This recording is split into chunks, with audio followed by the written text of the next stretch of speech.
Hello and welcome to Off the Record podcast. This is episode 1. Off the Record is hosted by myself, Zack, Zarrillo, and my friend Jesse Cannon. You may know me from a website called Property of Zack. That's been a website in the general Warped Tour field for about 4.5 years now. I also manage a few bands under the name Synergy Management and have a record label with my partner Thomas called Bad Timing Records. And Jesse does a whole bunch of things that he'll tell you about. Yeah, we both do so much. So I am a record producer first and foremost, and then with all that spare time that provides, I edit a site called museformation.com. That's tips for how to promote your music, and from that, I wrote a book called Get More Fans, the DIY Guide to the New Music Business. That's a 700-page guide to how you promote your band and all the things I learned managing bands over the years and blogging about it for the past 5 years. And I also master records. I'm putting out another record, or I'm putting out another book, writing another book right now. And I occasionally write for Zack's site, Property of Zack. And I guess we've known each other now for, trying to think. I think probably like 3.5 years. The site's been going on for, ongoing for 5 years. And so I think that started basically the year before Real Talk. So I think that makes sense. Yeah. So I think the first time we ever met in person was at a show at Webster Hall in New York. Jesse and I are both in the New York area or Philly area. And from there, it's been a mix of working together with bands you work with, or I work with, or the website, I guess. Yeah, that's. I mean, I think did it actually start? What was it? I emailed you a pitch for something for Man Overboard that we were about to do, or something like that. Yeah, the site was really in its infancy still, and I had never. Well, I was not into the whatever you want to call new wave of pop punk yet. And so I remember getting press release from Bear Trap for Real Talk, and I decided to listen to it, and I was like, wow, I really like this.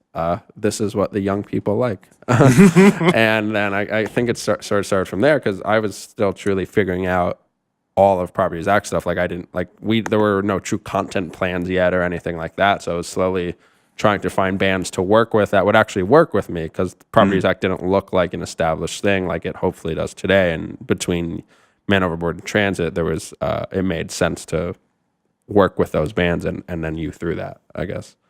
Yeah, but what you did come off as, and I remember still can remember the first time I saw it, as I said, this is a site that has more passion than the rest, and that was what sold it.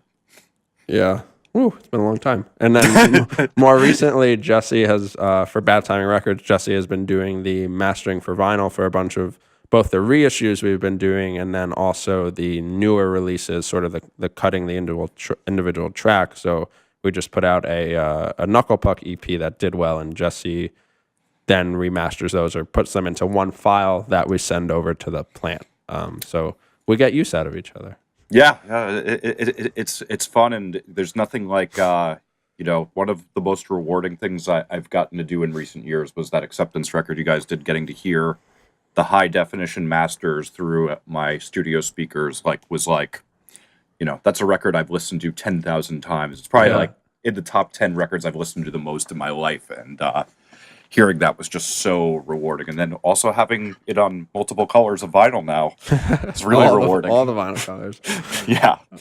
It does sound really good. I remember the first time when we got the test presses and I was listening at Modern Baseball's house, because I don't have a record player in Philly, and I was just like, wow. You don't have a record player? I don't have a record player in Philly. I have a record player. I have a you record post so many here. pictures of vinyl. And at the office for the record label, I split it with Modern Baseball's manager, and they have a record player, but I don't personally have one in my apartment. But so I needed to go over there for listening to the test presses, and I was like, wow, this is either wrong because I'm hearing things that aren't on the CD or streaming sites, or this stuff never came through the first time around, which was the case, which was awesome. Yeah.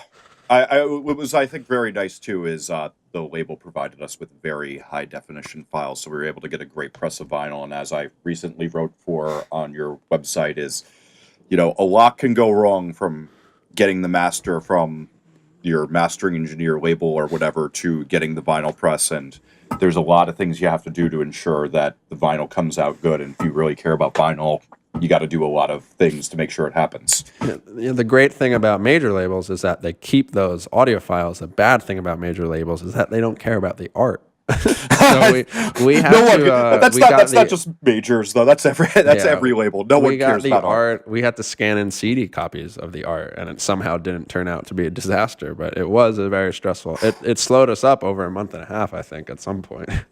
Wow.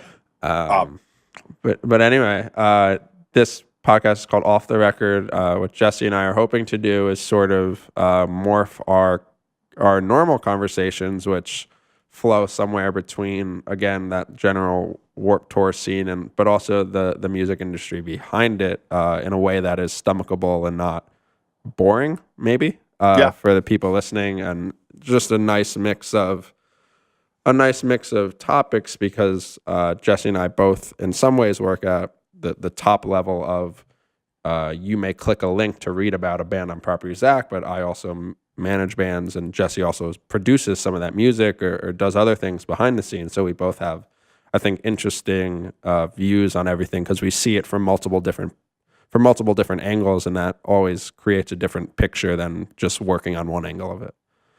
That, and we're fortunate enough to not be musicians who are just bitter about everything that's happening. Yeah, we can be bitter about all different things, not just one. Nice. And also, we're going to get into a lot of tech stuff too. Yeah, tech is good. I'm in code school right now, so I'm loving tech.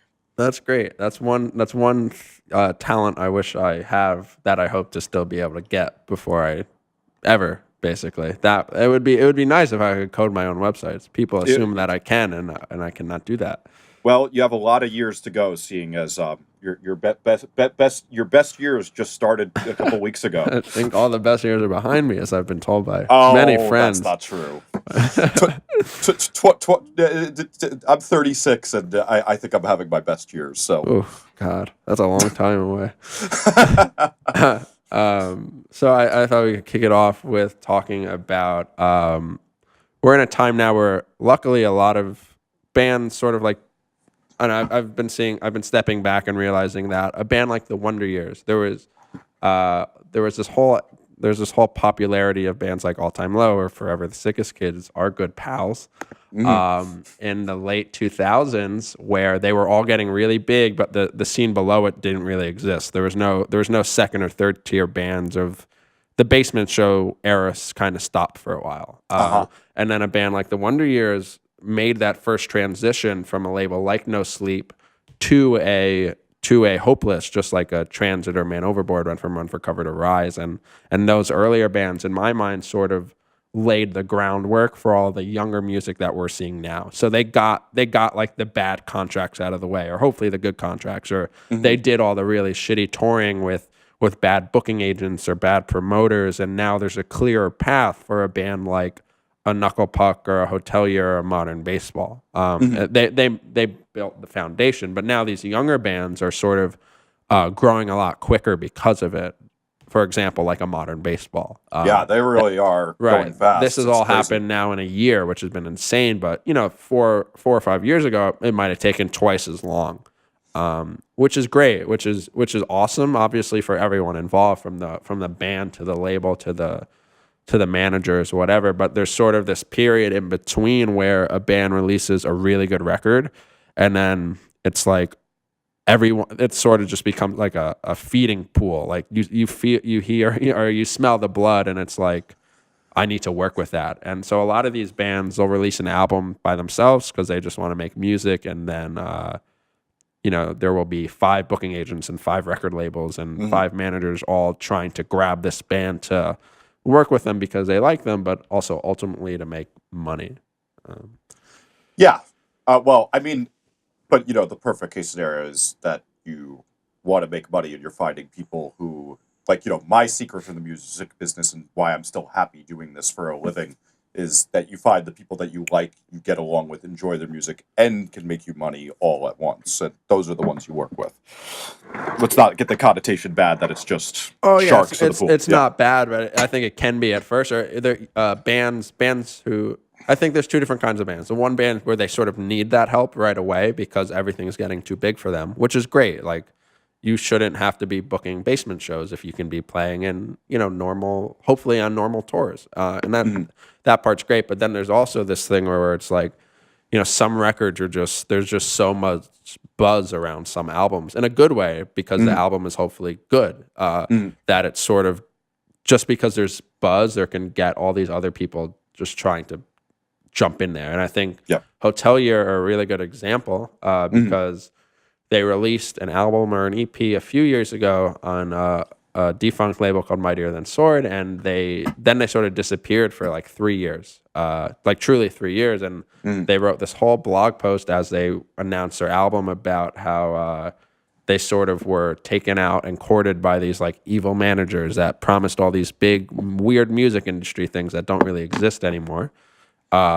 And then they released this album, and it's like everyone loves it that has heard it. And I love it. Yeah, it's my second, I think, favorite album of the year at this point, and I don't really know what could change that because it's just such like it's a heavy and fantastic album. But so then the other day, someone asked them on Tumblr, like, Max Bemis has shown a lot of interest in their band. I was told like he flew out to see them in Texas, and like, that he drove around in their van with them and whatever. And so someone was like, what's it like to like know Max Bemis now? And what is it like to have someone have a lot of interest in your band? And they wrote a nice answer about how like Max is cool. But then the rest of the answer was interesting to me.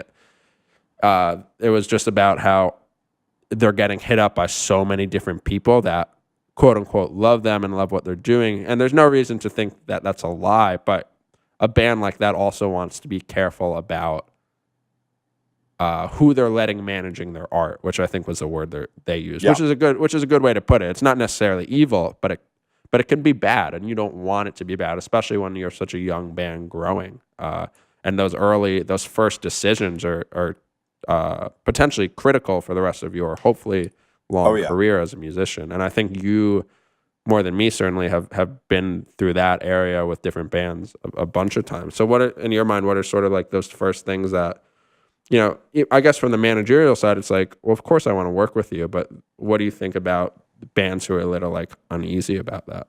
Well, they're right to be uneasy.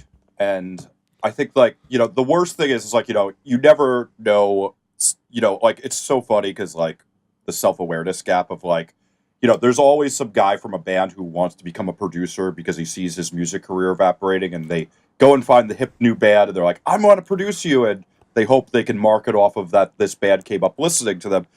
So there's the bad side of like, it's like, you don't see that or like the cool manager guy who's like, I'm going to start a label. I want you to be the flagship band. And it's like, yeah, really? Is that my best interest that I'm going to help you with all my newfound popularity? But like, I've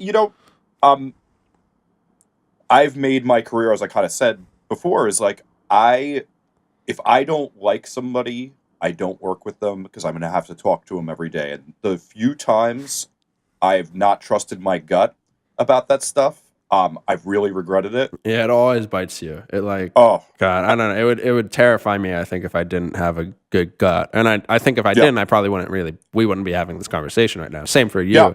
And it's it's interesting.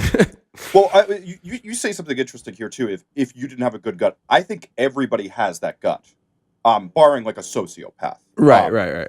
But like everybody has that gut about who they should be with, and so much of life, and you could boil this down to anything, is that you do have to take that gut check very, very seriously. And I think it's crucial that bands don't like overlook the opportunity. Like, so I'm not going to name names, but there was a perfect example of, years ago, band decided to work with somebody because they liked this person because they were in this band that they really respected, right, and didn't trust their gut, and we had a terrible, terrible experience, and thankfully we were able to bail out of it before, the guy was going to co-produce a record, and thank God by the time we got to pre-production, he was fired.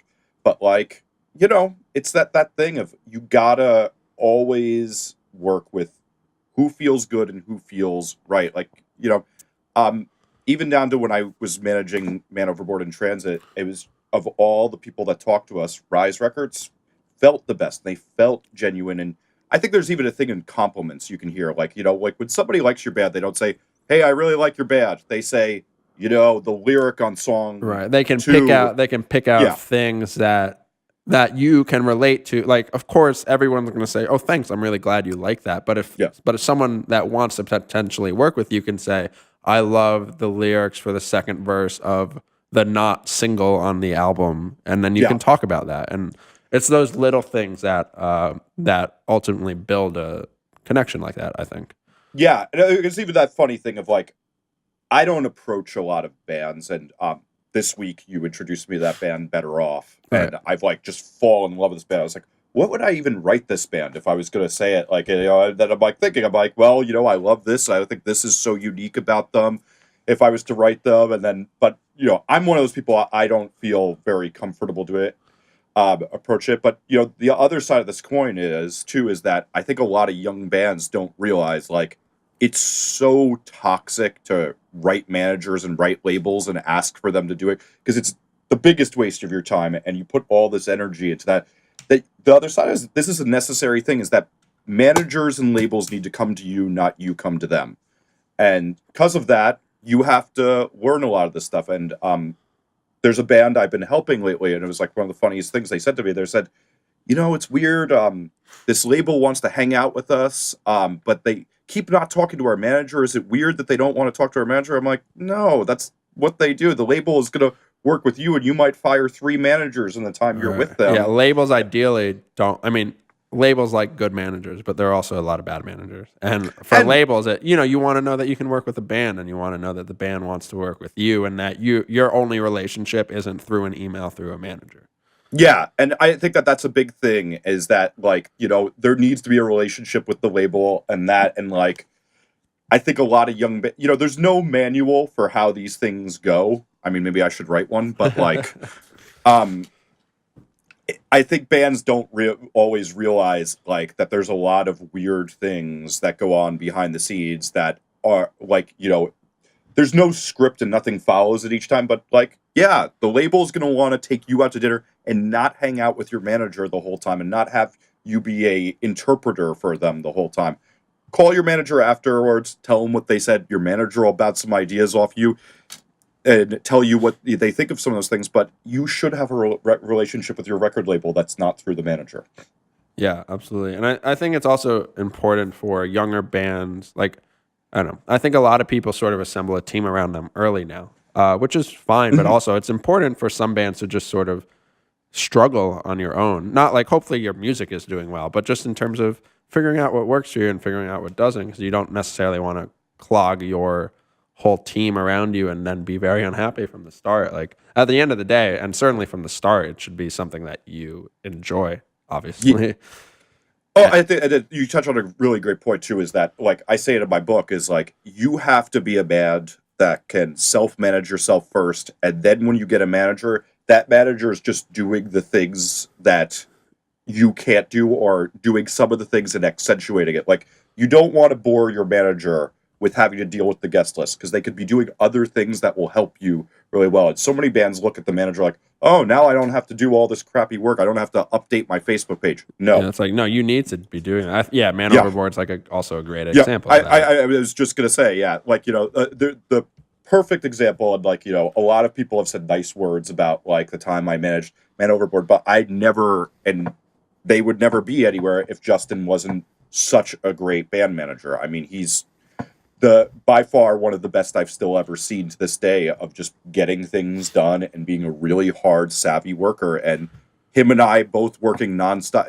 There was a saying I used to have, like when we were working together, there's never an hour of the day that one of us wasn't working on that band. Yeah, and that's really it's interesting. I was having a conversation with Thomas Nassif yesterday when we were out to lunch, and we were talking about different bands on different labels and why some of those succeed and why some don't. And Rise, for example, is a label that, like for those who don't know, they obviously they're obviously on the Billboard charts a lot Mhm. now, and they're doing really well. But they only have 3 main employees, which is kind of insane Wow, I for didn't realize someone. they still have Yeah, only they 3 they have a employees. video guy now, and they have a receptionist person. But it's like, it's still the core three, and to put that in contrast for people, a label like Hopeless has like 20 employees, and Soda Mhm. Fearless and Epitaph and all that, and even a smaller label like Run for Cover has 5 or 6 Yeah. employees, and Rise does what they do well because they keep it so small. Well, and But also, let's also talk about the other hidden thing here is that also they outsource a lot of jobs. They have sure, outsourced PR, and a label like Epitaph has an in-house PR person, and they outsource for some of the bands. Um, and there's a lot of different models, but right. not to take away from your point though, which is it's insane that Rise has literally one band on the Billboard charts, on the singles charts, which is a Right. And monumental feat. and the only reason that works though is because those bands are really good at being their own bands on themselves. Like just like you were saying, like when you get a manager, you shouldn't give up all of your responsibilities as a band. When you get a label, you can't necessarily do that either. It's No. interesting to see those bands on Rise. Like some bands will be really good at taking care of themselves and social networks and whatever, like a Man Overboard. But then there are other Mhm. bands on Rise who you may think should be doing just the same, but they don't because they're not doing as much actively on their own. And that's an interesting thing. And I use Rise as an example instead of Hopeless because those teams are just bigger, so that the bands get more help. And I see that now, like doing day to day management for Real Friends, where Fearless actually has a great but a large team versus some other bands on labels that I work with or help out, where you have to be much more independent to push yourself through. And that's good. I think it's good for bands to sort of be independent on their own. But it's Mhm. just interesting to see the different labels and the different teams, how they make it work or to help or actually hurt them.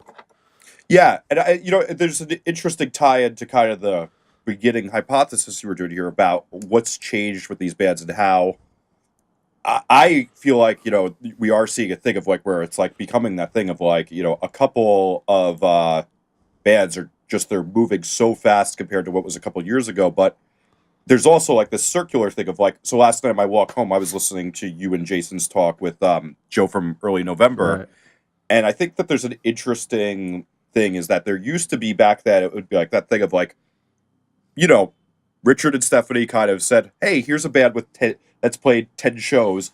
Let's put them on a label," and instantly they have a huge fan base and buzz because anything that could sign. But now it's really about the fans choosing them, and some critics like Hotelier or Somos, who I worked with, like would not be like as big as they were if Ian Cohen didn't put them on Pitchfork. Right.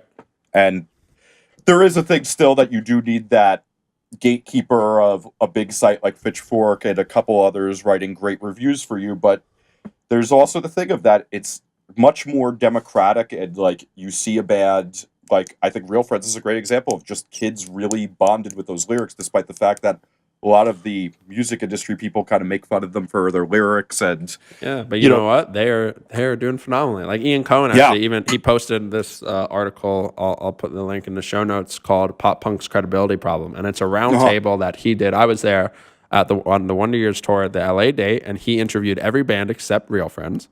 Mhm. And on the intro, he said these 4 bands, and also an excessively annoying one, Real Friends. But by the way, they're probably going to be bigger than all of these bands put together by the end of the year. And you know what? Like he's kind of right, yeah and it's really interesting there is definitely a shift, and it's interesting. Real Friends are a really good example of just like, how is this happening so fast? Yeah, and I think that's a great thing. Like that was the promise of the internet. It was like it's funny and like it was kind of even why I wanted to start Muse Formation and write my book was like I really believed that like if music will be better in this world if it's not a bunch of 36-year-old guys like me choosing which bands get popular. Like I was no fan of Richard and Stephanie at Drive Through, and I thought they were despicable people. And they would say disgusting things about who they would sign, talking about you know they there was like one point with a band called Madison that I worked with that they were like, we want you to sound more like the Beatles. So they're trying to determine that a band that just wants to make a record like the Starting Line, determine what their sound is and be everything that independent music and punk is about with this freedom of creativity that you shouldn't be interfering with, they totally turned into the opposite thing, and it was so disgusting. And these are the people who are choosing which bands get popular and get a huge voice in the business and a built-in fan base, and that's ultimate also why their label fell absolutely apart, is because they weren't geniuses, and you shouldn't turn every punk band into the Beatles just because that's what you like.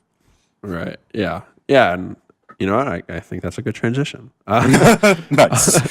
Also, I don't know. This week, that was like, there was a story that was interesting to me, sort of just the whole trend of watching a band like the Hotel Year this week speak out about what works and what doesn't work for them as they're getting courted. And then sort of the opposite way of not a small band getting big, the opposite of, well, some of these bands are big now and who deserves credit for that. And this week, both American Football and Mineral reunited.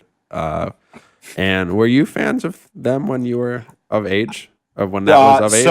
So that this is the funny thing. I mean, this is no disrespect to Mineral, but like, so to give the background, I've been in the emo thing since day one. Like, a lot of people credit Native Nod as being the first emo band. I went to high school with the guys in Native Nod, so Mineral was kind of that bad that me and my friends, they were like the kids we wanted to give wedgies to. Like, they were kind of like, this band's songs kind of suck and everybody likes them, are kind of like, I really just, I don't want to make nerd a bad term, but they were just like, they weren't cool to us. Right. And it's funny that it's cool now. And truth be told, American Football, I never got into them until Transit told me to listen to them. We were making Keep This to Yourself, but then I loved them. But Right. I guess that's members of Cap and Jazz, and I was a big Cap and Jazz and Joan of Arc fan. Right. So Yeah, and that was obviously all that was happening as I was truly a toddler. But I don't know, I've certainly listened to all of those bands, whether I like them or not. Any of the music on Jade Tree or any of the music on like Revolution, those kind of labels.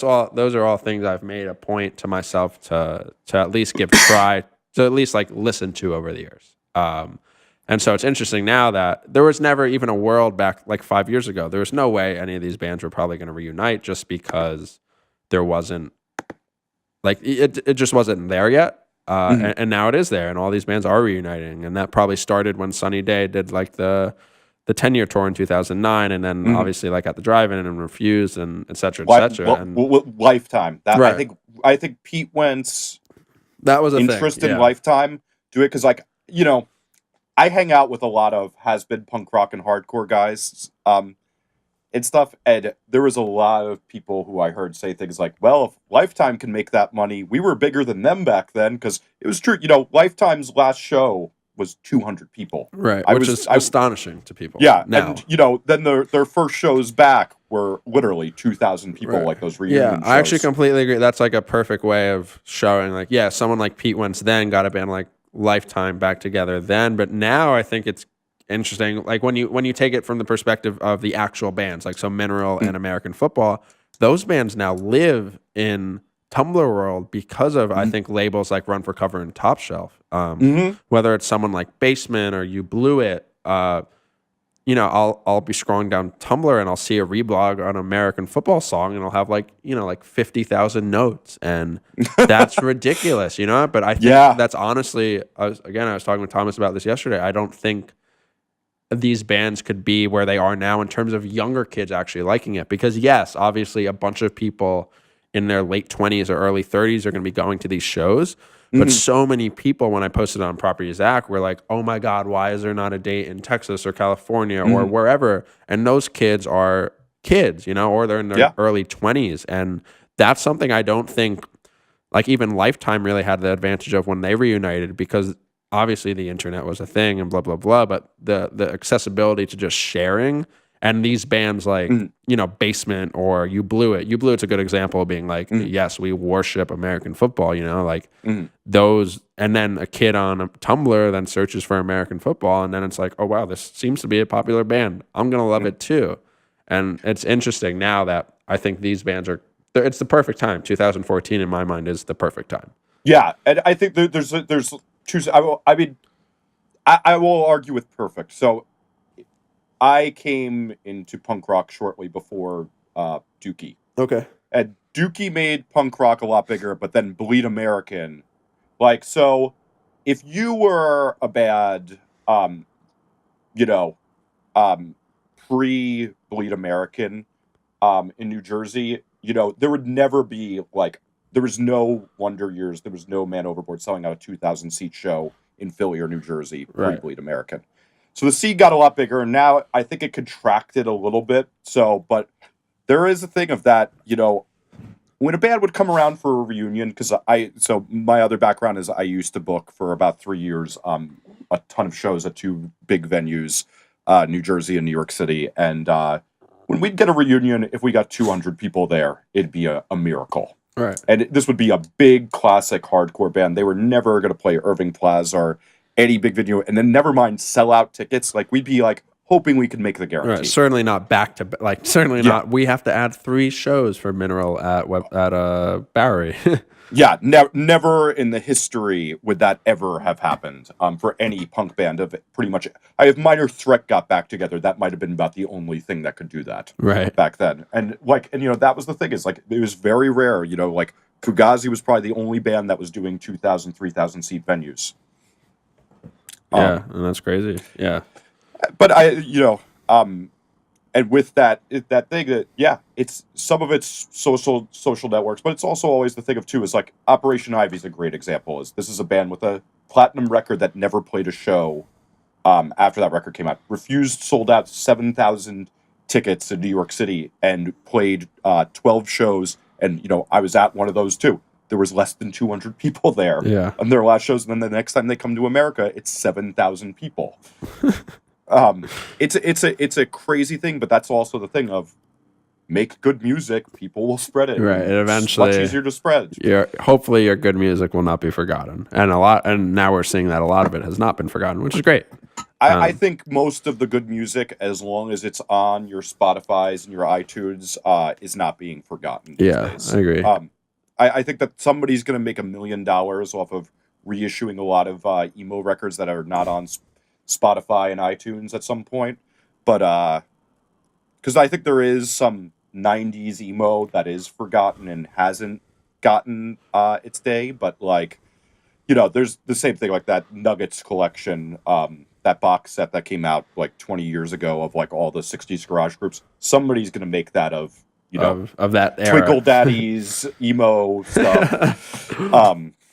Yeah. That's $1 million idea for somebody. Maybe not $1 million. You could make $100,000 from that somebody can go and do. I'm not doing it. So what was interesting about all that this week was there sort of got into a nice Twitter spat this week. Just between some people in the press, between the world that covers every day this music. So let's say alternative press. We and even Property Zack, we've covered a lot of these bands for years, and literally about a year ago now, whenever Balance and Composure and whenever Balance and Composure and Touche Amore announced their new albums, a shift happened. They both got their first coverage on Pitchfork, and it was sort of this revolution where I remember all the conversations like, "How is this on Pitchfork? Oh my God, it's on Pitchfork! This is so cool. Who the fuck is this Ian Cohen guy?" And that's like truly, I don't know. I must have that week I must have had like 10 conversations about people freaking out that a band like Balance and Composure could be on Pitchfork. And all of my friends, at least, or people I communicate with, thought it was this really cool thing because Property Zack is always going to cover Balance and Composure. They are one of the bands where if you ask me name 20 bands that your website is about, I would name one of them. And but there was never a hope for them to be on like. It wasn't even a theory. Like you couldn't even fantasize about it because it just would never have happened. I've been reading Pitchfork since the late 90s, and if you told me that a band that like Somos, if even when we were making that Somos record, which was a year ago this time, if you told me that record was going to be on Pitchfork, I would have laughed in your face. Right, me too. That's the thing. Literally everyone would have laughed in your face the day before it happened. But then it happened, and since then, at least once a month, several times a month, bands are getting covered on Pitchfork and Spin and Stereo Gum. And it's interesting because none of the band, like even a band like Brand New, sort of the king of the, I like to call it like thinking man's emo, does not get That's a great term. does not get covered on on Pitchfork, you know, Yeah. and but suddenly like all these offshoots, bands that clearly grew up listening to Brand New, whether it's Mhm. like a Balance or a Title Fight or a Modern Baseball, whatever, they get this coverage. And you know, most of the response from like people in our scene has been really great because we just want these bands to grow, obviously. And there have been some bands that have been vocally against it, like Mm. Were is that how we're Yeah, like we're. were Yeah. who have been very It's against, easier to read that name than say it. yeah. Who have been like against Pitchfork, but then there's also this there's a small divide of people that cover these bands every day. So Mhm. someone like me or Jason Tate or Scott Heisel or Mhm. those websites, because we've covered these bands every day, and all of a sudden now that they're getting bigger press or potentially bigger press, they obviously want to go for those opportunities. And I guess I can decently Yeah. talk about it because now that I don't know, band, let's say Balance and Composure again. Now that Balance and Composure can get a premiere on Noisy or Pitchfork, Mhm. they don't necessarily need to give it to Property Zack or to Absolute Punk or to Alt Press. And that's a really interesting development, honestly, over the last few years. I interned at Crush one summer, and Patrick Stump was launching Yeah, why his. don't you explain to people what Crush is? Because I don't think everybody's going to know. Crush is a management company that manage some of the biggest bands in the world. They Yep. manage Fall Out Boy, they manage Panic at the Disco, Cobra Starship, Gym Class Heroes, basically that whole decadent scene. And then they also manage like Train. Yeah. And so they're this really powerful management company, and honestly, some of like the smartest people I've ever been around. Truly, just if you think about Fall Out Boy's whole return campaign, it was incredible. It was Yeah. just That I'm in phenomenal. awe. I'm in awe, Yeah. especially like, not that my music taste means anything, but the fact that that record was that successful when I find it unlistenable. Yeah, it was just like even Yeah. with me ruining the announcement, it was Yes, it was truly a just great. It was great. I don't know. The whole campaign was great. But one day when I interned there after senior year of high school, Patrick Stump was launching a fairly short-lived solo career, and we had a meeting about basically where we should premiere his first song called "This City." I think it's called "This Mhm. City." Yeah. And I was like, well, why not give back to. I know you want to expand past the quote unquote scene, but why not start there? And, so they come along with you. Mhm. And they were like, well, actually, that's a good point. But the thing with a website like Absolute Punk or Properties Hack is that if we premiere this song on TMZ, let's just say, you Mhm. guys are going to post about it anyway. Yeah. And Because, that's it. and that was one of the probably the most valuable thing I walked out of there knowing. It was like, Well, oh, right. We cover these bands every day, regardless. and there's also an interesting thing, like I talk about in the book, and there's trickle down and grassroots promotions, Yeah. and like trickle down promotions, like everybody wants to get their song on Pitchfork. Like I have like a joke all the time that I say is like, every band that comes into my studio is like, I want to be on Pitchfork, but I don't read that terrible website. Yeah. And so why do you want to be on it? Was one question. But the big thing is that what a lot of people don't realize, and the living proof of this, Todd, my co-author, is in a band called Sensual Harassment, and the way he got on Pitchfork is he pitched to some small blog, and Big Stereo, which is this big dance blog, Big Stereo then read that small blogged about them, and then Pitchfork reads Big Stereo, and Pitchfork then blogged about them because they read about it on Big Stereo. Right. And a lot of people don't realize that there's two ways that this publicity game works, and they're like, why am I going to pitch, it's the same thing. I'm sure you read to find bands. You read some of the smaller blogs that aren't as big Yeah, as yours. absolutely. I know you're a huge Pup Fresh fan. Oh, those are my boys. My guys. But No, there's value in don't... finding there's value in literally everyone, regardless of your field, and finding the potential next thing that Yeah. either you may like or that you can exploit in a good way, some way on your platform. So if it's knowing that modern baseball is going to definitely blow up, I should become friends with modern baseball. Yeah. Something like that, to that extent. Yeah, and I think, well, there's another thing too, is that bands don't realize that most of the things that happen in the music industry is just because they're friends with another band. Yeah. But that's a whole entirely different discussion. But it's funny with the Scott Heisel thing of like, I never get why people aren't happy when the world comes to see they were right. Oh wait, yeah. So I guess to explain a little more, both of these bands were united, Mineral and American Football, and they both got press coverage on Pitchfork. And not only did they get coverage, but the actual exclusive announcement went through Pitchfork. And Scott Heisel is I believe his title would be editor in chief of Alt Press's magazine, not necessarily the website, but the magazine. And he has been someone that has truthfully been covering those bands or offshoots of those bands like Promise Ring or Braid or whatever for his whole career. And he's for as long as I can remember. Right, for Scott's as long as he has been writing music, it has been about bands like that, and those are his favorite bands. And I think to him, because potentially Alt Press has been missing out on that Bounce and Composure exclusive or that Touche Amore exclusive to Pitchfork, that when these bands reunited and didn't necessarily thank the smaller guys like us, but actually just went for the announce on Pitchfork because they can now, even though Pitchfork 10 years ago, 15 years ago would have given them like a 2-star review. And in case... what they would have done is they would have given it a 2-star review, and then as Pitchfork's been caught for doing, then revised it up to a 9, 10 years later. Yeah. Well, even like Ghetto Kids are a good example. Ghetto Kids have like a 4-star review. They hate, and it's anybody who was into indie rock when I was young, if you said you liked the Get Up Kid, that was like the equivalent. You were going to get a wedgie and hung up in the bathroom or your underwear up the flagpole. Right. They were like the ultimate band to hate for the Pitchfork crowd. Yeah, and so Scott kind of got into this big beef with Ian Cohen and other people, and even me and Thomas and Jason Tate about. I think the tweet was something along the lines of, like, fuck off to these other websites, basically. Like, we were here, like, we're here now. We were here 10 years ago, and we're going to be here when you stop covering these bands again. And after that, this website called, I think The Wire published a story called Who Deserves Credit for Making Emo Cool Again?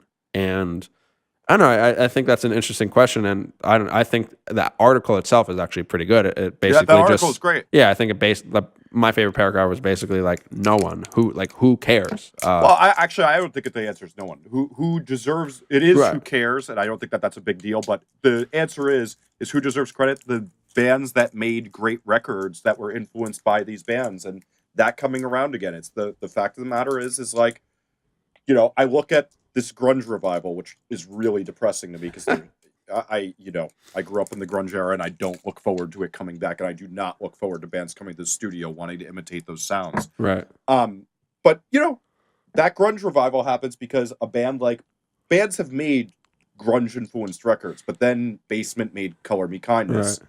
And that's what brings that back, is a band doing a great record with those influences. And that's the only thing that brings it back. Not some nerd. And, this is, and I mean no disrespect to Scott, but like, I hate nothing more than the pundit class, which I consider myself a part of trying to pretend that we're important. We're not very important. Like, I'm so happy that, I don't know. And I keep saying modern baseball because I go to school with them and they're my best friends, but clearly that band is happening right now. Like, we're in a time period right now where modern baseball are going to be one of the biggest bands in our sub scene below the Fall Out Boy class, and I started literally like their first album was Sports. They invited me over to their house, their punk house, and they said, "Can you make a press plan for us for this album?" And I was like, "Okay, I don't hate it, so sure." And I did that, and now like. When we decided to sort of plan out their new album, they were getting premieres on Brooklyn Vegan and Pitchfork and all this stuff. And I was like, oh my God, I'm so happy for you. We did it. Because the goal for any band isn't to tap out at Property of Zack, like it can be, it's a goal for a lot of bands to make it on the website, and that's rad. But like, I don't want you to tap out at Property of Zack either, like I want you to be the biggest band you can be. And like, for example, Modern Baseball did premiere stuff on all these other websites, but the first premiere was on Property of Zack because it was a justifiable thing. But it's not always going to be that way, and I don't need it to be that way because I know that there's still a bond, right? You don't go to my thing with this whole argument from Scott basically is you literally are not going to Pitchfork to find out about Mineral, right? You're not going to Pitchfork to find out about Modern Baseball. You're going to Property of Zack or Alt Press or Absolute Punk to find out about these bands. Like, day in and day out, you trust that these websites are going to be posting about them. Pitchfork is not a site someone like I or a fan of All Time Low or a fan of the Wonder Years, they don't read Pitchfork every day. They go to Pitchfork when a band does something there. But every day they're still coming back to our outlets. And I don't know. I think at the end of it, I was just kind of confused and more like, it's a victory, first of all, Yeah. you know? And at the end of the day, it's like, yeah, it hurts our websites potentially. But, you know, just like I was told in that meeting with Crush that one day, is that like, you know, we're going to post about it anyway. I think, one, it doesn't hurt you guys because it broadens the tent, because more people are going to hear about it, and then that's going to trickle down to you. And I think the other greater thing about this, and the life lesson, is also the thing of like, when you're an actual genius, and this is like the thing that I don't get about why Scott should be better, but like, if you're really good at something, it's the same thing. Like, a lot of bands get really concerned about like, what if somebody steals my song? Like, I've had a lot of things stolen from me. I've had a lot of ideas. I've had a lot of, you know, whatever, business from my studio. But the one thing is, I know I'm good enough to keep coming up with good ideas and keep doing great things. The person who has to steal is not going to be able to keep replicating this stuff. Absolutely. And that's the thing, is just when you see somebody else doing it, see somebody stealing your beat, just go, cool. I'm going to make another one. Yeah, I'm gonna do this again, and guess what? You have to steal from me, and you have to. And that's only going to get harder because you're only going to be smarter about it. You know.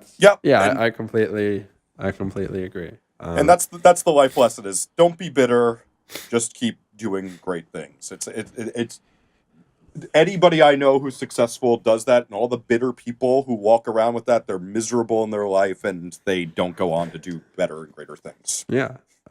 So this first episode of Off the Record is sponsored by Get More Fans, the DIY guide to the music business. It's a 700-page extensive guide to the resources and methods to promote your band, detailing everything you need to know to get people to listen to your music. Now with 20 more pages, including a bonus chapter on the daily habits you can do to get more fans through your music. And you can find that at getmorefansbook.com. I believe there are both digital and paperback options. And this was, of course, written by your co-host, Jesse Cannon. Awesome. So next up, I think, is Beats. Yep. And I think it's both interesting. It's interesting to both of us for a lot of different reasons. In the streaming sense, to me, I prefer Rdio, because I am a nerd for nice design things. Also, of course, it needs to work. But beyond that, most of my friends use Spotify. And they're sort of like, they don't even know what Rdio is. But to me, there's never been another question except to use Rdio, just because I find a lot of Spotify's settings and looks and everything just to be like truly frustrating to me. The clutter too. Yeah, I actually tried to go back to Spotify this week because one of my friends just kept being like, "Oh, I found out about this record from this person listening to it." And I'm like, "I'd like to do that," and then I went on for about a day and I went right back to RDO. Yeah, and I do want to check it out because I guess they did update the design and everything, but to me, it just kind of, from the screenshots I've seen and everything, kind of just looks like a mimicked of Rdio design. Yeah, and it's just still that thing of, I don't care what my Facebook friends listen to. I care, I care what you listen to, but but you don't care what that person from your high school class that found you 3 years ago on Facebook is listening to. Exactly, and if anything, I hope to not know what they're listening to. Right, exactly. And then that's the other thing about Rdio, is that most of my music nerd friends are on there. Yeah, and I can see what they're listening to.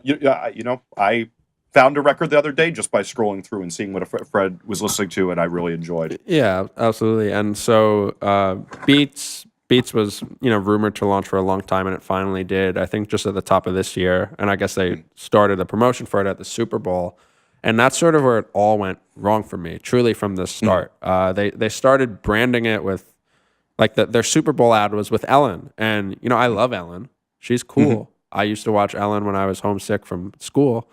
But like, Ellen is not what you want. Beats is supposed to be so cool. That's the thing about Beats versus both Spotify, iTunes, and Rdio. Like, Beats is supposed to be cool, like that's kind of the whole branding about it. And so to launch during the Super Bowl, that's fine, whatever. But then to launch it with Ellen, to me, it's just, you're getting off on the wrong foot. Like, don't advertise to the moms or the dads or whoever watches Ellen. Like, advertise to the younger person watching the Super Bowl that wears your Beats headphones, you know? Yeah. And they didn't do that from the start. And so beyond that, it's also just been tricky for them. I guess they're, from like reports, they've had just subscribers in the low 100,000s, which for a service that is supposed to sort of be kicking ass this year is just not doing well. What were your sort of early experiences with using the app itself? Well, I actually really like the playlist. I've never had a better experience of the radio function playing me songs. I actually like, oftentimes when I want stuff recommended, I'm trying to hear 90s punk or something like that. Right. Man, they did a great job. Like, I put on a thing and I'd be like, wow, this record's great. And I heard cool new things, but, not having a new releases page. Like, for me, my favorite thing about Rdio is that every week when the new releases come out, and, I listen to a lot of different types of music, it's like I can just scroll through and every record that came out this week, if I've heard of that band, I can hit play and decide if I like it or not. Not having that and having lots of play issues. Something like the new releases page, like that's a check mark, right? That's like, Yeah. this is what you start. You start with that, and it's I couldn't confusing. believe. There are a lot of things about that app when I was testing it out that were just like, you can leave off a bunch of stuff, right? Because you don't want to be cluttered like Spotify. But at some point, it's just like hit your essentials. This was an essential. Yeah, and so while I like it, and I do think it's a great looking app, but like I also like the thing I hated about Rdio 2 years ago is every time I'd hit play, it wouldn't play, and now that's fixed. But Beats has that same problem, is it doesn't play. The one thing I will say is Beats, hi-fi wise, I did an A/B test of listening to some songs I produced on Spotify, Beats, and Rdio, and Beats sounded the best, but Rdio just upped their quality. Yeah, they did to 320. So now it's like Rdio just more and more become they are hitting off the low hanging fruit, and there's still so much for Beats to try to compare to, especially when they're in this game 2 years late. And so I think what was interesting to me about Beats this week was that they added iOS in-app purchasing for subscribing. So that means instead of logging on to Beats' website originally, I think it was to pay your $10 a month or whatever it is, you can now do that just through your iOS store, your Apple store, which is, I don't know that necessarily everyone knows this, but that's a really interesting change of strategy. What the difference is, if you go on and you buy a Beats subscription from beatsmusic.com, Beats gets all $10 of that every month. But if you go through and you buy it through the App Store, Apple makes 30% of that money now. This 33%. wasn't 3%. Yeah, that wasn't previously an option because Beats wanted to make all that money. But the assumption is that they sort of turned that switch on because their subscriber count was not what they needed it to be. And nothing gets you more money than making it easy to get money. It is so easy for someone to just say, I'm going to try this app. I have to pay $10 a month. I don't want to pull out my credit card right now. Oh, I can just type in my iTunes ID. Yeah. Okay. Whatever. Yeah. It's a lot easier to spend money that way. And go ahead. I think the funny thing though that what also is about this pay thing is though they may have fixed that, but the thing that's still broken is Rdio and Spotify have free, and this is so puzzling to me because Ian Rogers, the CEO of Beats Music, formerly was CEO of Topspin Media, and this is who I would consider the smartest guy in the music business, and Ian was the biggest champion of freemium, which is the idea of you give something free and then you pay for a premium to have more features. And this guy spread this message for years, and Beats does not have a free option except for your 7-day trial or maybe 14-day trial. I think it's 10 day. I think it's something in between. Days. But yeah, you're right. It's totally it's puzzling. There's no one has really offered an explanation why. And I don't know. I think at this point it must almost be like the company has to be forcing that down. Like, I don't know. I think they probably thought Beats really does have phenomenal branding, right? Just with the headphones alone, regardless of what you think of the headphones. They have Kevin Garnett in a commercial. They have whoever, basketball player X to soccer star to musician, to like Dr. Dre himself, it's like all like the branding is phenomenal. And I think they thought, well, of course people are going to pay for this. They paid however much for our shitty headphones anyway, Yeah, like, yeah. and that's I think there's credit to that thought, but I think it was kind of ballsy and it didn't pay off. It didn't pay off, and I don't think there's any chance of them switching, because Ian tweeted yesterday a quote from Seth Godin that said, "Free is a fine way to grab attention, but often it's precisely the wrong sort of attention from the wrong people." So that sounds like somebody who's not about to start making his service go for free. And that's interesting because it's already kind of, it might be too late already for Beats, And obviously there's nothing like, if, I don't know, 200 to 300 subscribers for them paying $10 a month, you can do that math yourself. That's a lot of money. And if that's all they need, fine, like good for you guys, but I don't think they It's not had, all they need. yeah, I don't think that's what they were aiming for, Well, I think the one thing that I think the one thing I'd take you to task on is it's not too late for them. Like, I very much I just read the Amazon Everything Store book, and Jeff Bezos has that whole theory of we haven't even woken up on the first day of the internet, and there's a long game in this. Sure, but a lot of companies, yeah, I agree, and I think the Amazon one's interesting. And like, I will say this, that Beats has 85%, I want to say, of the market of headphones, and all sorts of money to pour into this. And also, a head of it that runs one of the biggest labels in the business. It's going to be very, very easy for them to stay at this game and wait it out and try to just be the quality. Right, and that's totally fair. To Spotify. Yeah, and to be fair, like RDO could go under any day for all we know, or get bought out. I was going to say it. I think the sad thing is we will lose our beloved RDO, and I think Beats will reign supreme in the end. But they have definitely not had a good launch. I mean, it's no healthcare.gov, but it's not the right yeah, it's just philosophy. It's just confusing. Even again, to bring it back to like, you guys are the coolest brand. Why is Ellen doing your first ad? Like, why isn't LeBron James doing it? Or it was the Super Bowl. Like, why isn't Peyton Manning's not a cool person to be doing that? But like, why isn't Tom Brady doing that? It's just it was confusing to me, and it's all been kind of shaky. To be fair, though, it seems like the iOS in-app purchase has done a lot of good. They're currently number 4 in the App Store, and they were at one point number 1 for a while. And so, that's definitely... They're number 1 in music right now. Yeah, and so it was definitely translating for a while. I mean, still is, obviously, into a lot of new subscriptions, and that's really important at the end of the day. And I don't think it's a big deal for them to lose that 30% cut, but it just they obviously made that move because they needed to, Yes, I agreed. But at the end of the day, I think they can do a bunch more missteps, and they're still going to come out pretty well. Yeah, at the end of the day. Yeah, it's not. Yeah, I don't. It's sad, but it's true. And you know what? I actually hope it does good, because I would love to switch over to that app, because there's some things I really like about it. So yeah, and at the end of the day, the competition is good. I do think the playlist. Yep. I don't know, at this point and how I consume music, I typically just enjoy, listening to a whole album or an EP or whatever. Right. But I'm a playlist person. Yeah, a lot of my friends are, and that I used to be, and then I don't know. I think somewhere around like truly falling in love with Blink, I was just like, well, why wouldn't I listen to this whole album?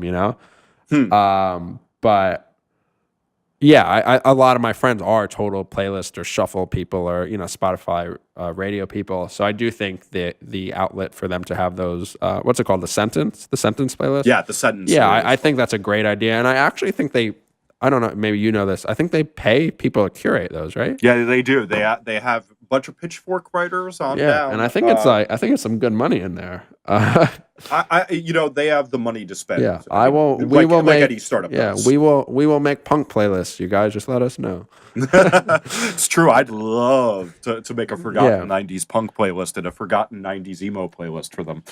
Yeah, I do think that's I think that's a pretty interesting model, though, and I actually like that a lot. Like, I think that's cool also for the people. They're adding business that they didn't necessarily like. They're providing business and income for people that typically would have no area to make it in that field, because who curates playlist for pay? Like, that's not something that all these other services do. So I like a lot that Beats does that. I think there's also a thing too that we've been proven over and over again, like whether you want to take it to the movie Her on down that, robots don't have emotions. Right. Robots and music's all about an emotional response, and I don't care about how good your music genome is. It's just like you need people to make correlations. And I know that there's people coding and putting in traits in Pandora and all that stuff, but I've never had a usable recommendation until whatever Beats did. So Yeah. No.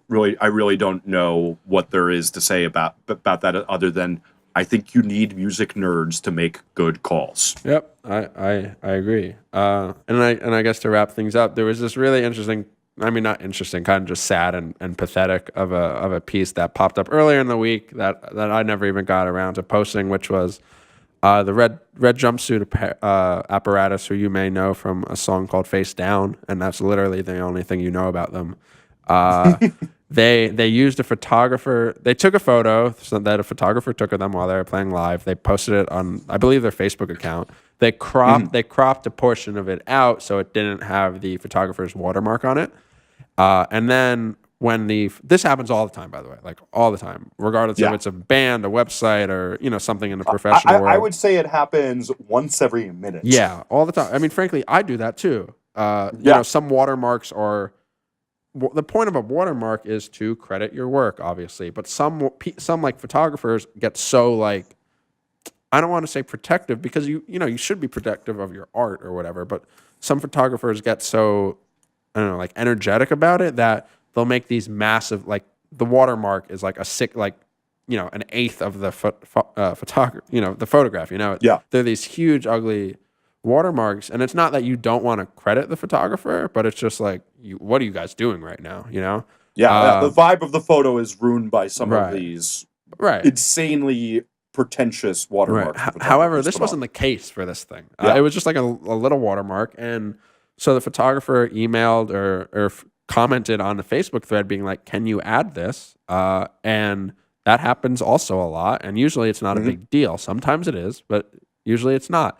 And instead of doing the polite thing, which would either be messaging that photographer privately or uploading a new picture, man, they went at it. And this band just was like, we're not going to credit you for your work. We don't need to. We think it's a joke. And, this was definitely a band that had to get hurt after the collapse of CDs. You know what I mean? It's just like this was one of those bands where they had small connections to the like pop punk scene or whatever, where they had a major hit that was on the radio and on MTV and stuff, and it changed overnight. And I bet a lot of that change was illegal downloading, and I can tell you that band was not stoked when 1 million people illegally downloaded Face Down, and well, to that point, I think the most hilarious part of this is a band who literally got popular off a song that was a song Fall Out Boy stole from Taking Back Sunday, and they used the same melody as that. Like that's the Tell All Your Friends melody. Yeah, it's like it's literally the song Tell All Your Friends,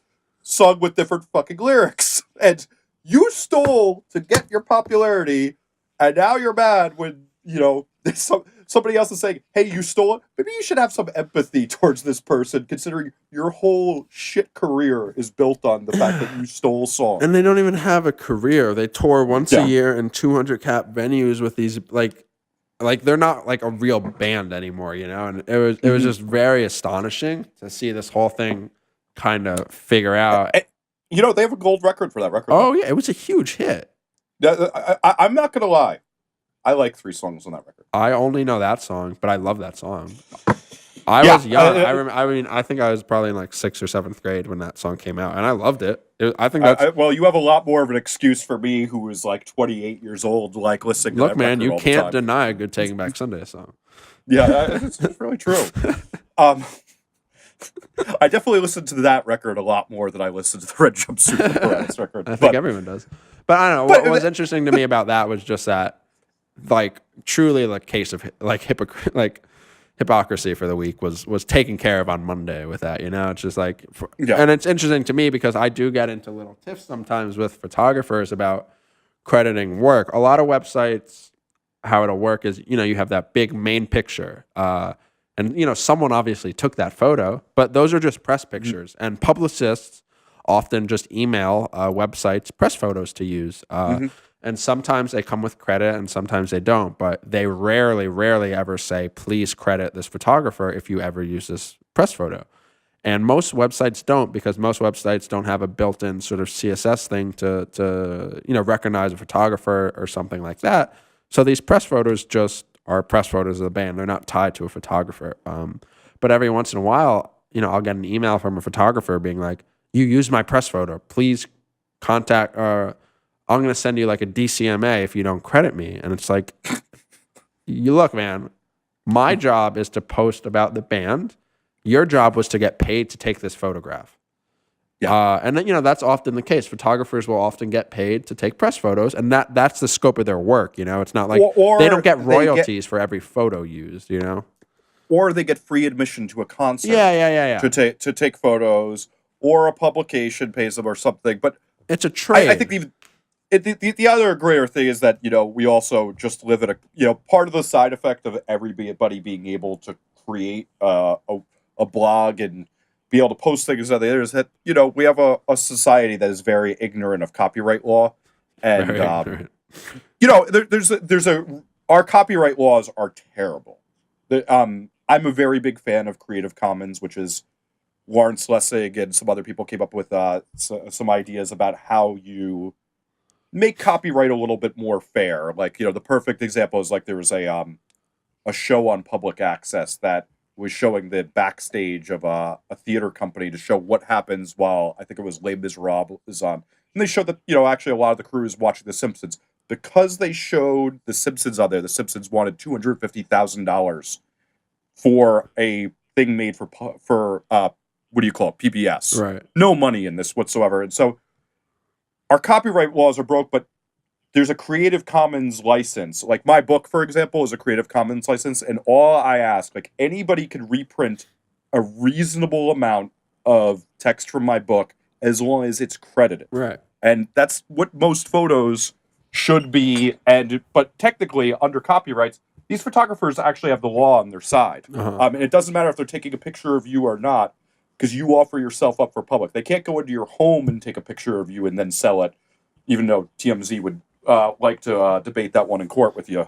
But the funny thing is we have a society. That was one of the things the Red Jumpsuit Apparatus did, is they argued back and forth about the legality of this. But it's actually true, is that's that photographer's property, and you can't do something like this. Now, granted, no one's going to court over this or anything because there's no money to be made in it, and that's the other thing about stealing most properties on the internet these days, is that no judge would ever see this because there's no money transpired whatsoever, but you can't get damages for it. But I wish there was a way, like I keep joking that we need to have like a mandatory like assembly like you had in school, where like once a week we have to educate all of society on some general truths about the law and the way things work, especially in the internet age. Yeah, it's tough. There obviously, it's very easy to check for that. Like, it's literally very easy with the internet, but no one does that.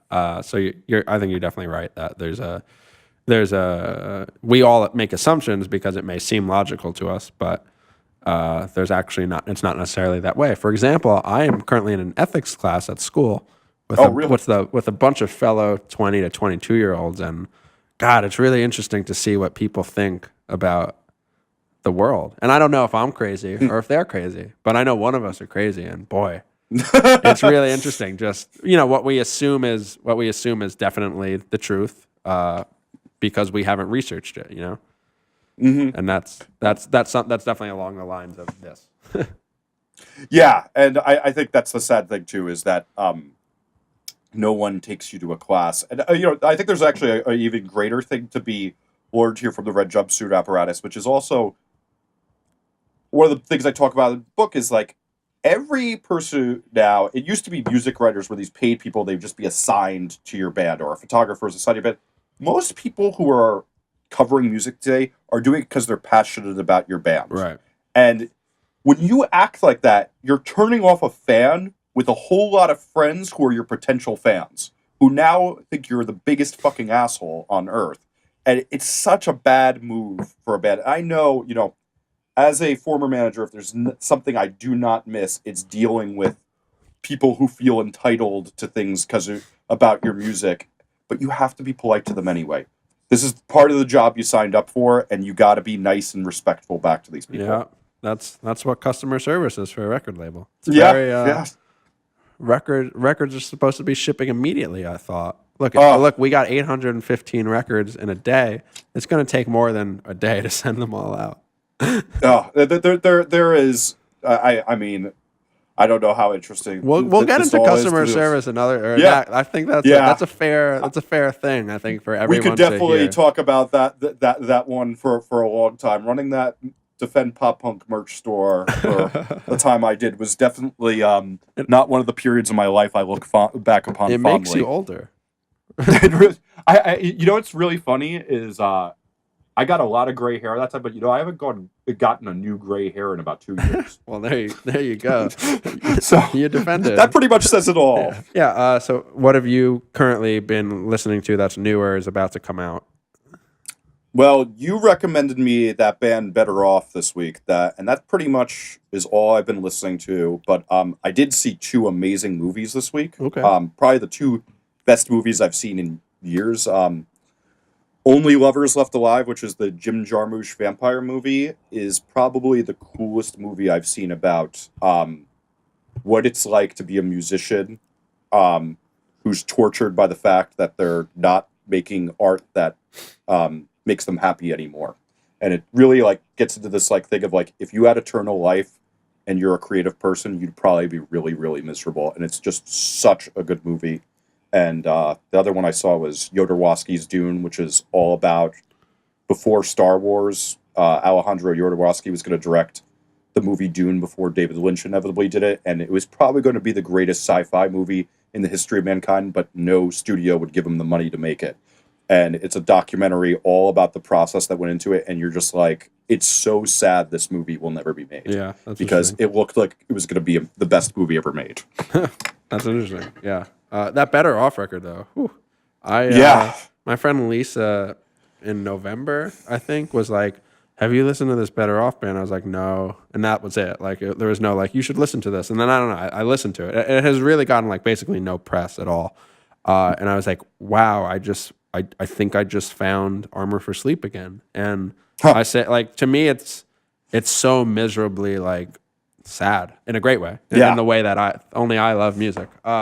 Which is, and that, to me, Armor for Sleep is one of my favorite bands ever, and it reminds me so much of the emo-ness between the two is very like-minded to me, and boy, I was just that's a great record. I love it. I just ended a 3.5-year relationship that I was off and on in, and I put it on. I was like, this is the record I've been looking for. Yeah, it hits you just right and terribly wrong. Exactly. And now I think it's been about 3 days and I've listened to it 20 times. Yeah. I have never been a big fan of Weatherbox before, and I've always thought I haven't either. I've always thought they were a cool band, and so whatever I got sent their new album that comes out I think next month through Triple Crown, and all of a sudden I just clicked to play it. My friend Andy in Manchester Orchestra helped record it, and it's coming out. Oh, really? Yeah, Andy had a part of it, and it's coming out in Favorite Gentleman too with Triple Crown. So I was like, I'll give it a spin. And man, it's incredible. I don't know what happened. There's a lot more pop sensibility in it, I guess. If it's just more friendly, I think. And that was always my thing with them, is the songs didn't hit me even though I thought they're exactly. And I don't know, cool. This record I can't stop listening to. I love it. So I think it's going to be.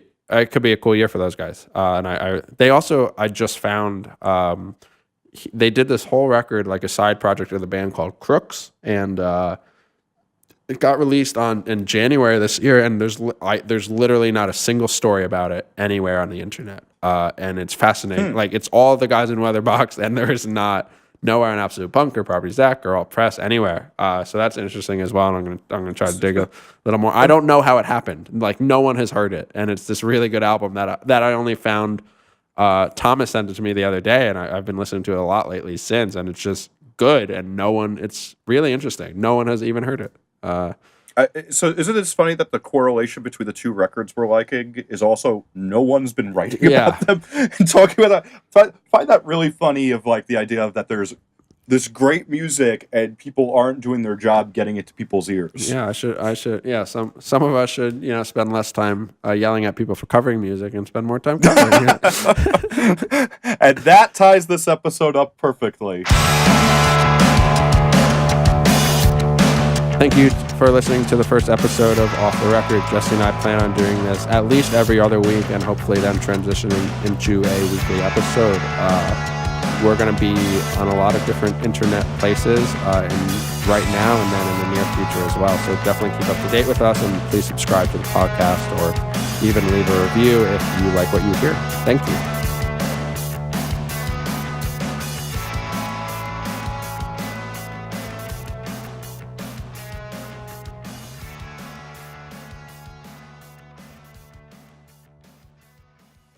And so I guess this next topic is more all you, but I find it really interesting as well. And I was going to post it on the website, and I ended up didn't because I actually thought we'd end up talking about it today, which is that it's Electric Zoo, right?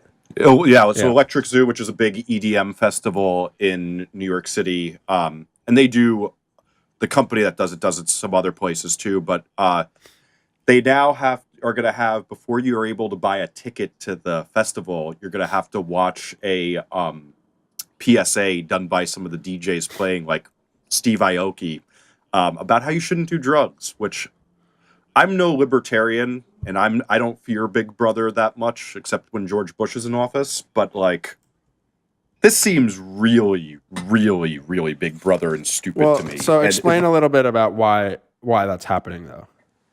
Because somebody, I think 2 people died at the last Electric Zoo, right. And we did a big piece on the site about that. I think. Yeah. I wrote an article about this yet